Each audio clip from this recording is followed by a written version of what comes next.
Hello students, स्वागत है आप सभी का आपके अपने YouTube channel Prince food education में।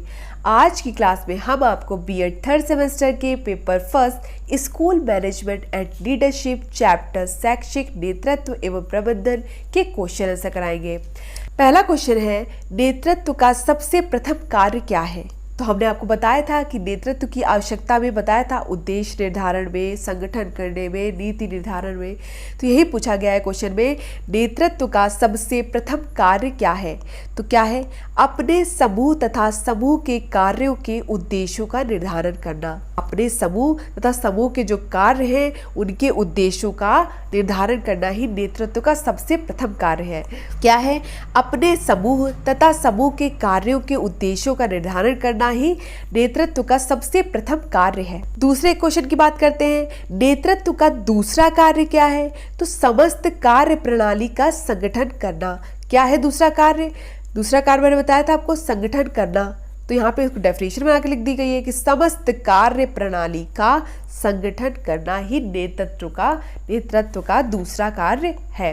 नेक्स्ट क्वेश्चन पढ़ते हैं, नेतृत्व का तीसरा कार्य कौन सा है? नेतृत्व का तीसरा कार्य कौन सा है? नेता समूह के लिए आदर्श कार्य प्रणाली, दायित्व तथा नीति का निर्धारण करता है। नेता जो होता है वो समूह के लिए आदर्श कार्य प्रणाली, दायित्व तथा नीति का निर्धारण करता है। यह नेतृत्व का तीसरा कार्य है।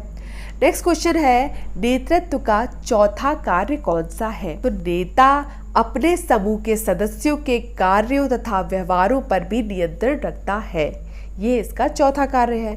नेता जो है वो अपने समूह के जो सदस्य हैं, उसके समूह में जितने भी सदस्य हैं उनके कार्यों तथा जो व्यवहार है उन पर भी नियंत्रण रखता है। यह उसका चौथा कार्य है। पहला कार्य हमने पढ़ा कि अपने समूह तथा समूह के कार्यों के उद्देश्यों का निर्धारण करना। दूसरा कार्य पढ़ा कि समस्त कार्य प्रणाली का संगठन करना। दूसरा कार्य क्या है? कि समस्त जो कार्य प्रणाली है उसका संगठन करना। तीसरा कार्य क्या है? नेता समूह के लिए आदर्श कार्य प्रणाली, दायित्व तथा नीति का निर्धारण करना। नीति का निर्धारण करना तीसरा पॉइंट है। चौथा पॉइंट क्या है? नेता अपने समूह के सदस्यों के जो कार्य हैं तथा जो व्यवहार है उस पर भी नियंत्रण रखता है। ये चौथा कार्य हो गया। नेक्स्ट क्वेश्चन की बात करते हैं, नेतृत्व का पांचवा कार्य कौन सा है? तो नेता जो है वो अपने समूह का प्रतिनिधित्व करता है। अपने समूह के जो सदस्य हैं उनके हितों, उनके कल्याण के लिए कार्य करता है। पांचवा बता रहे हैं कि नेता जो है वो अपने समूह का प्रतिनिधित्व करता है। वह अपने समूह के जो सदस्य हैं, समूह के सदस्यों के हितों, उनके कल्याण के लिए कार्य करता है। मतलब उनके हित, कल्याण, उनके जो रख रखाव है उसके लिए क्या करता है? कार्य करता है। नेक्स्ट क्वेश्चन है, नेतृत्व का छठवां कार्य कौन सा है? तो जो शिक्षक है, शिक्षक नेता के रूप में अपने छात्रों को अध्ययन करने हेतु प्रेरणा प्रदान करता है। मतलब जो प्रेरणा प्रदान करना है वह क्या है? छठवां कार्य है नेतृत्व का। तो चौथा कार्य हमने क्या पढ़ा कि वो जो उसके सदस्य हैं, समूह के सदस्य हैं, उनके कार्यों तथा व्यवहारों पर भी नियंत्रण रखता है। पांचवा कार्य हमने यह पढ़ा, नेता अपने समूह का प्रतिनिधित्व करता है और वह अपने समूह के हितों, उनके कल्याण के लिए कार्य करता है। छठवां कार्य हमने पढ़ा कि शिक्षक जो है वो नेता के रूप में अपने जो छात्र है उसके अध्ययन करने हेतु तो उसको प्रेरणा प्रदान करता है। ठीक है। नेक्स्ट क्वेश्चन है, नेता के रूप में छात्रों को अध्ययन करने हेतु प्रेरणा कौन देता है? कि नेता के रूप में जो छात्रों को अध्ययन करने हेतु प्रेरणा कौन देता है? तो नेता के रूप में हमने आपको पहले बताया कि शिक्षक जो होता है वो कभी कभी क्या होता है? नेता के रूप में अपने छात्रों को अध्ययन करने हेतु प्रेरणा प्रदान करता है। अब क्वेश्चन यही बन गया कि नेता के रूप में छात्रों को अध्ययन करने हेतु प्रेरणा कौन देता है? तो प्रधानाध्यापक भी दे सकता है। प्रधानाचार्य हो गया, प्राचार्य, कुलपति प्रशासन के रूप में शैक्षिक संस्थानों को शैक्षिक नेतृत्व प्रदान करते हैं।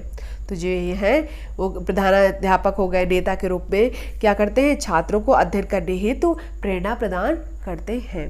नेक्स्ट है, नैशविले के अनुसार डेफिनेशन बताई गई है, नेता को शिक्षण प्रशासन के विभिन्न सिद्धांतों का भी ज्ञान होना चाहिए। या किसने कहा है कि नेता को शिक्षण प्रशासन के विभिन्न सिद्धांतों का भी ज्ञान होना चाहिए। ये कहा है नैशविले ने कहा है। किसने कहा है? नैशविले ने कहा है। नेक्स्ट क्वेश्चन है, नैशविले ने नेतृत्व के कितने पक्षों पर विशेष बल दिया है? तो जो नैशविले हैं जिन्होंने ये बताया है कि नेता को शिक्षण प्रशासन के विभिन्न सिद्धांतों का भी ज्ञान होना चाहिए, उन्होंने कितने पक्षों पर विशेष बल दिया है? तो 3 पक्षों पर विशेष बल दिया है। कौन कौन से? कार्य विद्या का ज्ञान और सिद्धांत। कौन कौन से? कार्य विद्या का ज्ञान और सिद्धांत, 3 पर विशेष बल दिया है।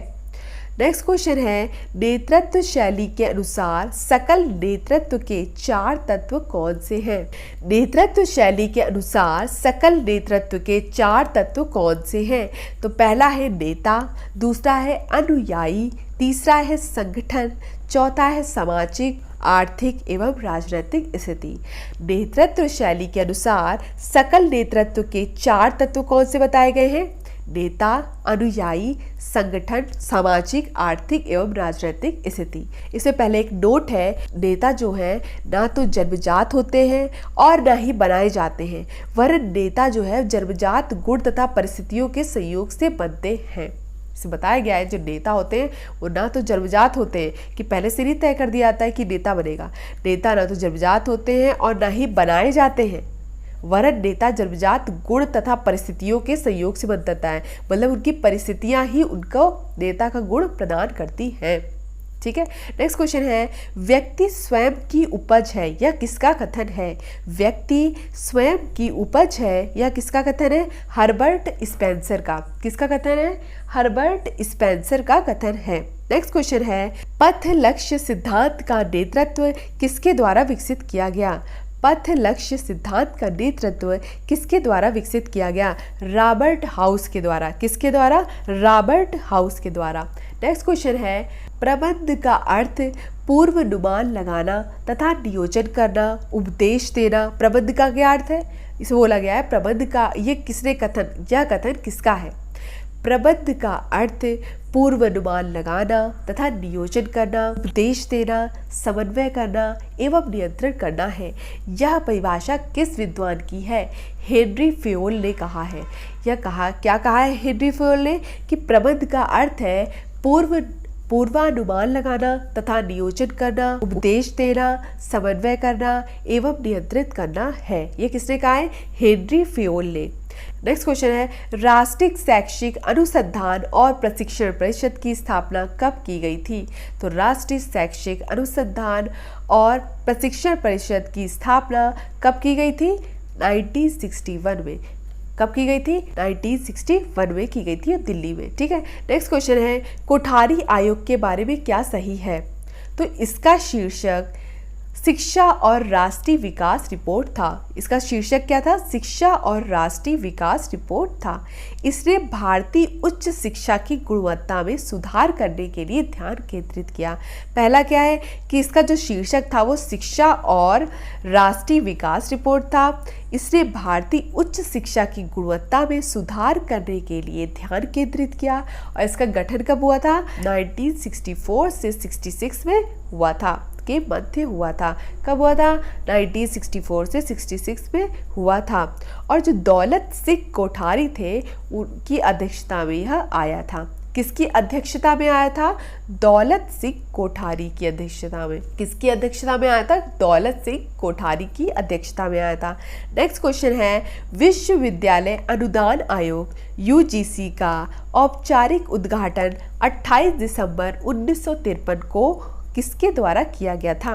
विश्वविद्यालय अनुदान आयोग UGC का औपचारिक उद्घाटन 28 दिसंबर 1953 को किसके द्वारा किया गया था? तो श्री मौलाना अबुल कलाम आजाद, जो कि भारत के पहले शिक्षा मंत्री थे, उनके द्वारा किया गया।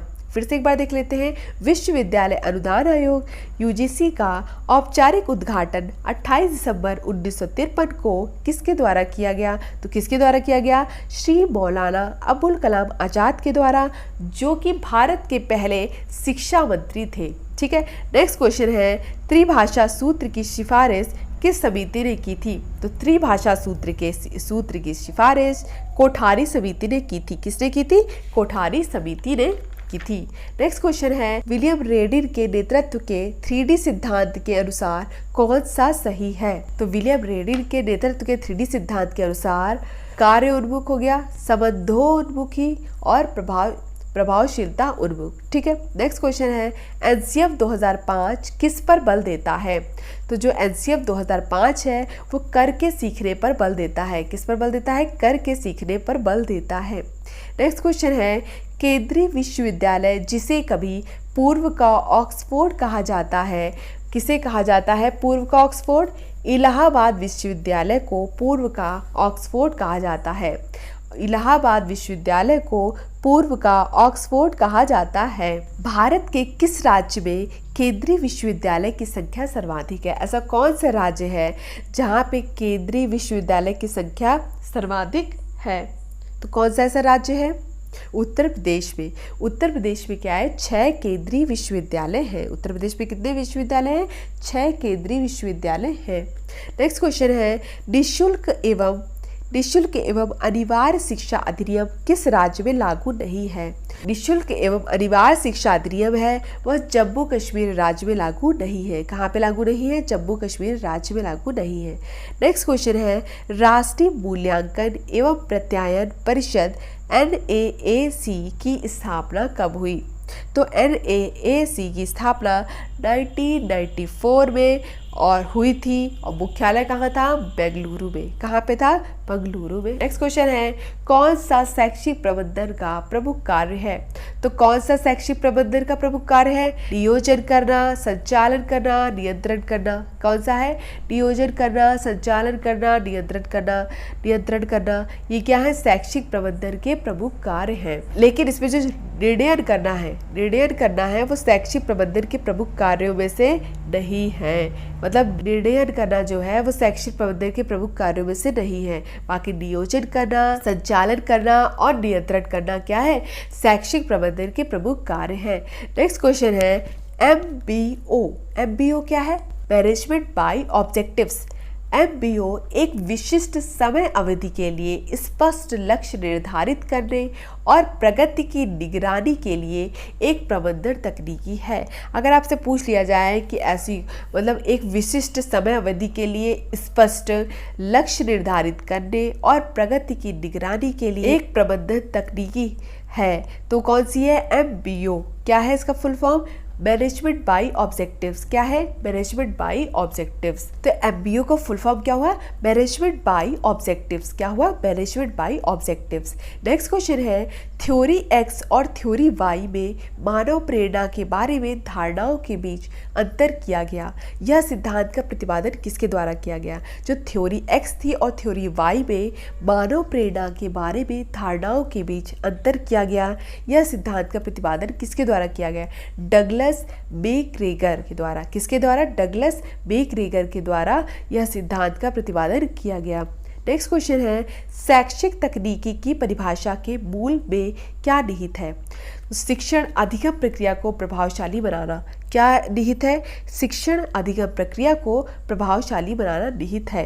नेक्स्ट क्वेश्चन है, वैज्ञानिक प्रबंधन का एक सिद्धांत है जो कार्य का विश्लेषण और संश्लेषण करता है। यह किससे संबंधित है? फ्रेडरिक टेलर के द्वारा संबंधित है। क्या बोला है फ्रेडरिक टेलर ने बोला है वैज्ञानिक प्रबंधन का एक सिद्धांत है जो कार्य का विश्लेषण और संश्लेषण करता है। यह किससे संबंधित है? फ्रेडरिक टेलर से संबंधित है।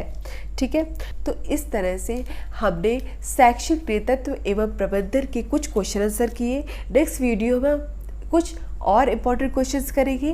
धन्यवाद। मिलते हैं अपनी नेक्स्ट वीडियो में।